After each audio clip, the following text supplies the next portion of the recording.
Hello everyone, welcome to SU tech learning YouTube channel.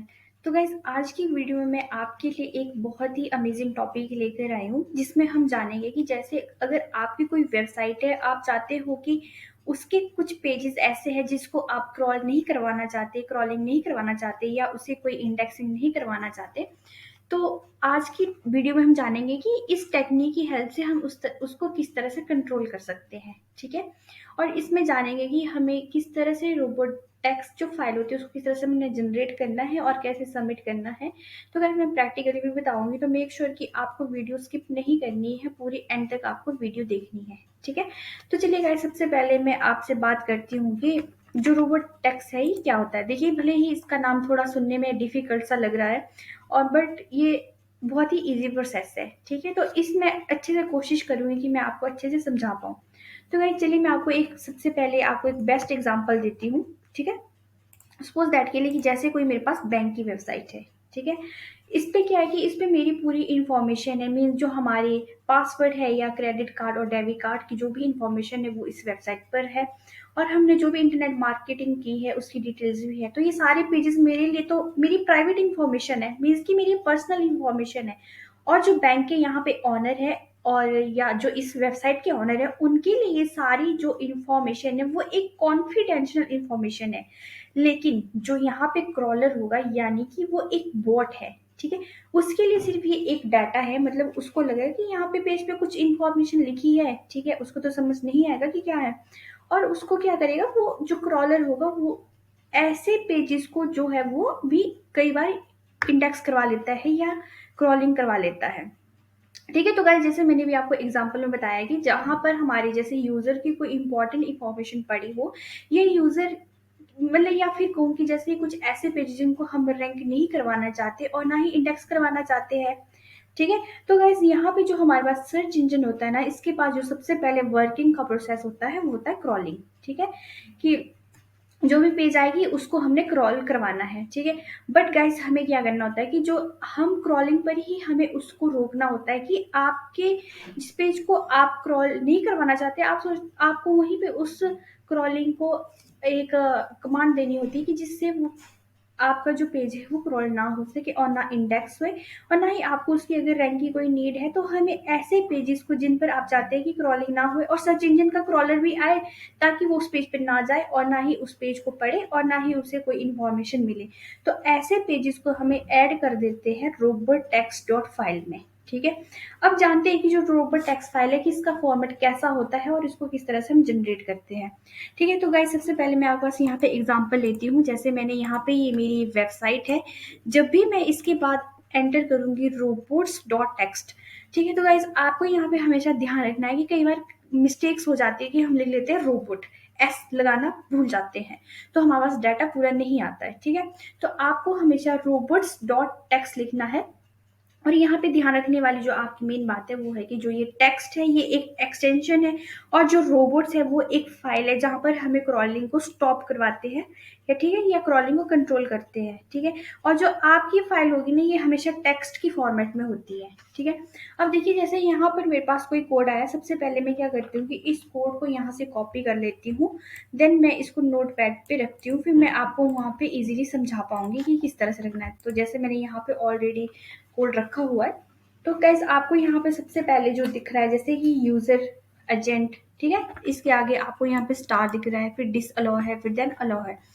तो guys, आपके दिमाग में कभी क्वेश्चन आया है कि जो ये यूजर एजेंट है इसके आगे हम यहाँ पे स्टार क्यों मेंशन करते हैं। ठीक है।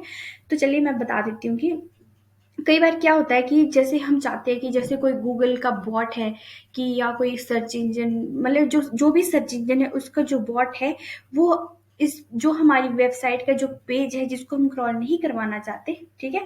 तो उसके लिए हम यहाँ पे इंस्ट्रक्शन देते हैं कि हमें कौन से बोर्ड से जो है आपका जो पेज है वहाँ पे डिसअलाउ करवाना है। ठीक है। तो यहाँ पर हम स्टार इसलिए लगाते हैं कि हमारे पास कोई भी नाम फिक्स नहीं है कि हमें किस बोर्ड पे जो है क्रॉलिंग रोकनी है। ठीक है। यहाँ पर वो बोर्ड आएगा जिसके लिए हमें क्रॉलिंग को बंद कराना चाहते हैं। ठीक है। जैसे सपोज दैट के लिए कि अगर मुझे यहाँ पे गूगल के लिए अपनी क्रॉलिंग बंद करवानी है तो मैं यहाँ पे लिखूंगी गूगल बॉट। इससे क्या होगा कि जो हमारा जो जो पेज है, ठीक है, वो सिर्फ गूगल पर ही यहाँ पे डिसअलाउ हो जाएगा, गूगल पे ही क्रॉल नहीं करेगा, बाकी जो भी सर्च इंजन के प्लेटफॉर्म है वहाँ पे वो अलाउ मतलब अलाउ हो जाएगा। तो आपको जब भी ऐसा है कि आपका जो जो भी पेज है वो किसी भी सर्च इंजन पर क्रॉल ना हो सके, तो आप यहाँ पे यूज करोगे स्टार। स्टार का मतलब है कि आपकी यहाँ पे जो भी सर्च इंजन होंगे, किसी पर भी आपका जो पेज है जिसको क्रॉल नहीं करवाना चाहते, तो किसी पर भी आपका यहाँ पे क्रॉल नहीं होगा। ठीक है, तो अगर आपसे कोई पूछे तो आपको इसका यही जवाब देना है। ठीक है, नहीं उसके बाद मेरे पास है यहाँ पे डिसअलाउ। ठीक है, डिसअलाउ WP एडमिन। तो गाइज चलो, अब यहाँ पर आपको लगता है कि जैसे मतलब कि जो WP एडमिन है कि ये पेज इंडेक्स हो या क्रॉल हो, ठीक है, आप ऐसे पेज को क्यों इंडेक्स या क्रॉल करवाना चाहोगे? क्योंकि क्या आपको कुछ लग रहा है? अगर लग रहा है तो गाइज मुझे कमेंट सेक्शन में ज़रूर बताइएगा। ठीक है, बट गाइज यहाँ पे जो मेरा पॉइंट ऑफ व्यू से इसको क्रॉल करवाना या इंडेक्स करवाने की हमें कोई नीड नहीं है, क्योंकि हम चाहते हैं कि गूगल पर कोई भी सर्च करे या कोई भी मेरे पेज को ओपन करे, तो जो मेरा अगर वहाँ पे ये पेज इंडेक्स होगा तो जो भी जो भी मतलब यूजर होगा उसको जो भी इंफॉर्मेशन चाहिए होगी वो उसे नहीं मिलेगी।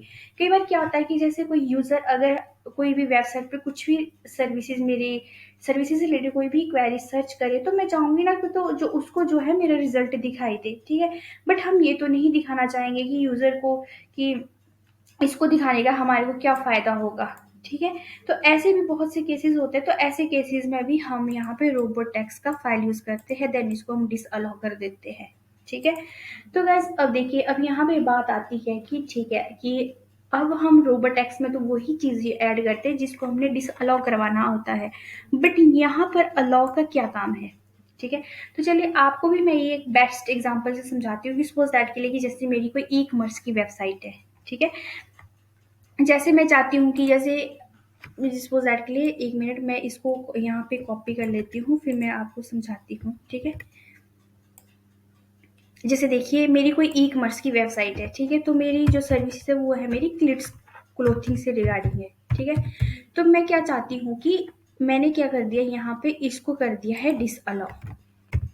डिसअलाउ, ठीक है, इसका मतलब है कि जो भी मेरे जैसे सपोज दैट के लिए कि जैसे मेरी वेबसाइट है, ठीक है, वो ई कॉमर्स से रिलेटेड है, तो मैंने क्या कर दिया कि किड्स क्लोथिंग के पेज को मुझे इंडेक्स नहीं करवाना है। ठीक है, तो मैंने जब इसको डिसअलाउ किया यहाँ पर, तो जो मेरी इस कैटेगरी से रिलेटेड जितने भी पेजेस होगी या जितनी भी इंटरनल लिंकिंग होगी वो मेरी यहाँ पर क्रॉल नहीं होगी। देन अगर मैं चाहती हूँ कि मेरे इस सेम पेज के अंदर मेरी और कोई कैटेगरी है तो मैं उसको अलाउ करूँगी। देन मैं जैसे सपोज दैट के लिए जैसे मेरे किड्स क्लोथिंग का ही पेज है और इसके अंदर जो मेरी यहाँ पे पेज होगा वो होगा जैसे कि विंटर क्लोथ से रिगार्डिंग। ठीक है, तो मैंने क्या कर दिया कि यहाँ पे जैसे यहाँ पे डाल दिया मैंने विंटर्स क्लोथ्स। ठीक है, तो ऐसे केस में क्या होगा कि जो मेरे पास इस पेज की जो कैटेगरी है ये तो मेरी क्रॉल नहीं होगी, बट मैंने इसी पेज के अंदर मेरी कैटेगरी है विंटर क्लोथ्स, मैं चाहूंगी कि मेरा ये पेज जो है क्रॉल कर सके। ठीक है, तो मैं इसको यहाँ पे करूंगी अलाउ। मतलब मेरा यहाँ पे कहने का मतलब है जैसे मतलब कि जो 90% टाइम जो हमारी रोबोट टेक्स्ट फाइल होती है ना उसमें हम डिसअलाउ वाले स्लग ही ऐड करते हैं। लेकिन मानिए अगर कुछ ऐसे एक्सेप्शन के केस होते हैं, जैसे मैंने यहाँ भी आपको एग्जांपल में समझाया है कि आपको एक पेज को डिसअलाउ करवाना है लेकिन उस पर कुछ लिंक्स एडेड है जो पूरी वेबसाइट में है। ठीक है, और ऐसे में क्रॉलर आगे नहीं जाएगा, तो इसलिए हम क्या करते हैं कि यहाँ पर वो स्लग या वो लिंक्स डाल देते हैं कि जिसको हमने क्रॉलिंग करवाना चाहते हैं। ठीक है, आई होप कि आपको जितना भी डाउट था वो क्लियर हो गया होगा। ठीक है, तो गाइज आपको यहाँ पे ये कंफ्यूज नहीं होना है कि ये क्या कोड सा नजर आ रहा है, ये क्या चीज़ है। ये यहाँ पे वो चीज़ है कि जिस पेज को आपको ऐड नहीं करना, ये उसका स्लग है। जैसे एग्जांपल के लिए मैं आपको दिखाती हूँ कि जैसे मेरी ये वेबसाइट है। ठीक है, तो मुझे क्या करना है कि जैसे इसका कोई पेज है मुझे वो क्रॉल नहीं करवाना है। जैसे सपोज दैट के लिए इसका ये एंटरटेनमेंट का कोई पेज है। ठीक है, तो अगर मुझे ये इंडेक्स नहीं करवाना है या क्रॉल नहीं करवाना है तो मैं यहाँ से जो इसका स्लग है, ठीक है, बाकी ये तो पहले मेरा डोमेन है, देन ये मेरा स्लग है, तो मैं क्या करूँगी यहाँ पे अगर मुझे चाहना है कि मुझे ये डिसअलाउ करना है तो मैं यहाँ पे ये वाला जो स्लग है वो यहाँ पे ले लूँगी। ठीक है। अब क्या होगा कि जब मैंने इसको डिसअलाउ करा है तो मीन्स कि जो ये मेरा कैटेगरी का पेज है जो एंटरटेनमेंट की सर्विसेज है, तो ये यहाँ पे डिसअलाउ हो जाएगी, मतलब कि ये यहाँ पे शो नहीं होएगी। ठीक है। तो चलिए गाइस, अब समझते हैं कि हमें किस तरह से जो है जो रोबोटेक्स फाइल है किस तरह से हमने, ये तो हमने समझ लिया कि किस तरह से मैंने क्रिएट करी। अब समझते हैं कि किस तरह से हमने इसको अपलोड करना है। ठीक है। तो गाइज आप क्या करोगे कि आपको सबसे पहले जो यहाँ पे आपकी जो वर्डप्रेस है, आपको सबसे पहले इसको लॉगिन करना है। तो गाइज मैं यहाँ पे आपके पास हेल्प लूँगी, क्योंकि मेरे पास जो प्लगइन इंस्टॉल है वो है ऑल इन वन एसईओ। ठीक है। तो आपको क्या करना है, जैसे आप इसके डैशबोर्ड पे आए, देन आप आए इस प्लगइन पे, जैसे मैंने यहाँ पे यूज़ करी ऑल इन वन एसईओ का। तो आप अगर योस्ट भी यूज़ कर रहे हो तो आपने योस्ट के प्लगइन में जाना है, देन उसके बाद आपको टूल्स की जो ऑप्शन नज़र आएगी उस पर आपको क्लिक करना है। ठीक है। जैसे ही आप क्लिक करते हो तो देखिए गाइज आपके पास यहाँ पे ऑप्शन आ जाएगी कि जो आपकी सबसे पहले टॉप ऑप्शन आएगी आपके पास रोबोट टेक्स्ट एडिटर की। ठीक है। तो जैसे देखोगे आप यहाँ पे थोड़े नीचे आओगे तो देखिए ऑलरेडी यहाँ पे मेरा रोबोट टेक्स्ट की फाइल है। ठीक है। तो आपको बस क्या करना है कि जैसे आपने जो नोटपैड पे जो आपने ये कोड लिखा है, देन आपको यहाँ पे फाइल को जब भी आप सेव करोगे, यहाँ पे जैसे फाइल को सेव करोगे सेव एज करके, देन आप करोगे इसको robots.txt के फॉर्मेट में आपने इसको सेव करना है। देन उसके बाद जैसे ही आप यहाँ पे फाइल को सेव कर देते हो तो आपके पास यहाँ पे ऑप्शन आती है कि आप यहाँ पे जो आपकी फाइल है वो आप यहाँ पे इंपोर्ट कर सकते हो। ठीक है। तो इंपोर्ट करके जो आपका कोड हो जाएगा, जो फाइल होगी वो आपकी यहाँ पे अपलोड हो जाएगी। देन उसके बाद जो आपको यहाँ पे सेव चेंजेस करके जो आपको कोड यहाँ पे ऐड करना है, देन उसके बाद आप यहाँ पे जैसे देख सकते हो कि यूजर एजेंट करके आप यहाँ पे भी लिख सकते हो कि आपको कौन से बोर्ड को आपने डिसअलाउ कराना है, या कौन से बोर्ड को आपने इंस्ट्रक्शन देनी है कि उस पर आपका जो पेज है वो क्रॉल ना कर सके। तो आप यहाँ पे उस बोर्ड का नाम लिख सकते हो। देन उसके बाद आपको डिसअलाउ करना है या अलाउ करना है वो यहाँ पे लिख सकते हो।